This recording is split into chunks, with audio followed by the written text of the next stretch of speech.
Bharat United nation से बाहर हो जाएगा। हाल ही में भारत ने यूनाइटेड नेशन की फंडिंग में कटौती कर अपने इरादे साफ कर दिए। भारत का संदेश साफ है कि अगर भारत को सम्मान और अधिकार नहीं मिलेगा तो भारत को इस संगठन की जरूरत नहीं है। अब वो कहते हैं कि जी इंडिया जो है सबसे पॉपुलस कंट्री है इस दुनिया में, लेकिन उसकी परमानेंट मेंबरशिप नहीं है। भारत दुनिया की सबसे तेजी से बढ़ती अर्थव्यवस्था है। दुनिया का दूसरा सबसे बड़ा जनसंख्या वाला देश होने के बावजूद भारत को उचित सम्मान नहीं मिलता। यूएन सिक्योरिटी काउंसिल के 5 परमानेंट मेंबर हैं और 1965 से बाद ये एक्सपैंड नहीं हुई। सर, अगर भारत यूएन से बाहर निकलता है तो भारत अपने संसाधनों का उपयोग देश के विकास पर कर सकेगा, अपनी स्वतंत्र विदेश नीति को मजबूत कर पाएगा। सबसे बड़ा मुल्क है आबादी के लिहाज से और इकोनॉमिकली भी अब राइज कर रहा है।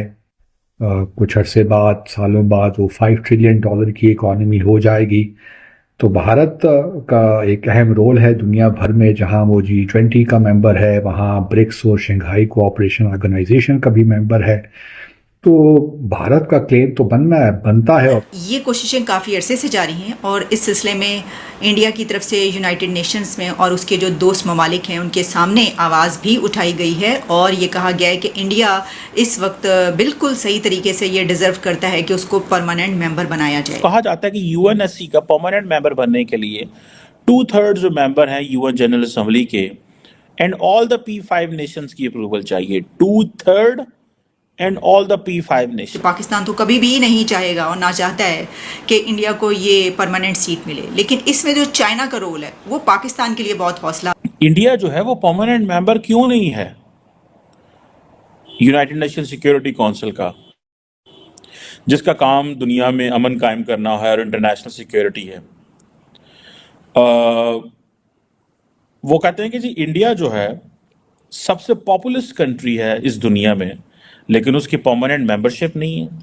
अब यूएन सिक्योरिटी काउंसिल के 5 परमानेंट मेंबर हैं और 1965 से बाद ये एक्सपैंड नहीं हुई और इंडिया का बड़ी ख्वाहिश है कि उसको परमानेंट मेंबर बना दिया जाए। इसके लिए इंडिया बड़ी तगोदो कर रहा है।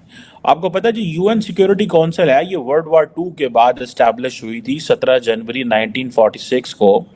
जारी बात है जिसका मतलब इंटरनेशनल सिक्योरिटी के मामला थे, लेकिन कुछ ऐसे ग्लोबल इवेंट्स हुए हैं, ऐसे लग रहा है कि जैसे UN general assembly and UN security council completely irrelevant है और वो एक मुहावरा हम बोलते हैं जिसकी लाठी उसकी भैंस जो है वो चल रहा है इस वक्त दुनिया में। अब जिसे कहते हैं ना, इंडिया लॉबिंग कर रहा है बहुत ज्यादा कि हम कैसे परमानेंट मेंबर बने यूएन सिक्योरिटी काउंसिल का कॉन्टिन्यूसली। अगले दिन, थोड़े दिन पहले, आपको पता है मैंने एक डिस्कशन की थी कि ORF ऑब्जर्वर रिसर्च फाउंडेशन के जो हैं समीर साहब, आई थिंक उनका नाम है, he was in the UN along with the permanent member of the India in the UN, madam के साथ वो मिलके, तो they were talking about how to reform the UN और उन्होंने कुछ बाकी लोगों को भी साथ लिया हुआ था। सो ये जिसे वो कहते हैं ना, ये चीज अब कहा जाता है कि यूएनएससी का परमानेंट मेंबर बनने के लिए 2/3 जो मेंबर हैं यूएन जनरल असेंबली के and all the P5 Nations की अप्रूवल चाहिए। 2/3 and all the P5 Nations. मेरा ख्याल है इंडिया 2/3 मेंबरशिप तो सपोर्ट तो यूएन जनरल असेंबली की ले जाएगा, लेकिन P5 में आके चाइना रोक देगा। लेकिन सारी बात है, ये इंटरनेशनल जो डिप्लोमेसी होती है इसमें आप एक जगह फंस जाते हैं, एक जगह आपका पलड़ा भारी होता है, एक दूसरी जगह दूसरे का पलड़ा भारी होता है। सो देखने में ये है कि ये जो कैसे आगे चीजें बढ़ती हैं। भारत को जरूर परमानेंट मेंबर होना चाहिए और उसकी वजह भारत यही देता है कि कोल्ड वॉर के बाद और फिर एक ज़माना था यूनिपोलर वर्ल्ड रही, लेकिन अब रियलिटीज़ इंटरनेशनल रिलेशन में तब्दील हो रही हैं। बहुत से मल्टीपोलैरिटी की तरफ वर्ल्ड जा रही है और भारत भी, चूँकि इस वक्त दुनिया का सबसे बड़ा मुल्क है आबादी के लिहाज से और इकोनॉमिकली भी अब राइज कर रहा है। कुछ अरसे बाद, सालों बाद वो $5 ट्रिलियन की इकॉनमी हो जाएगी। तो भारत का एक अहम रोल है दुनिया भर में, जहां वो G20 का मेंबर है, वहां ब्रिक्स और शंघाई कोऑपरेशन ऑर्गेनाइजेशन का भी मेंबर है। तो भारत का क्लेम तो बनता है और फिर ग्लोबल साउथ को भी वो लीड करने की कोशिश कर रहा है और उसके ताल्लुकात जो हैं रशिया के साथ भी हैं, अच्छी पार्टनरशिप है।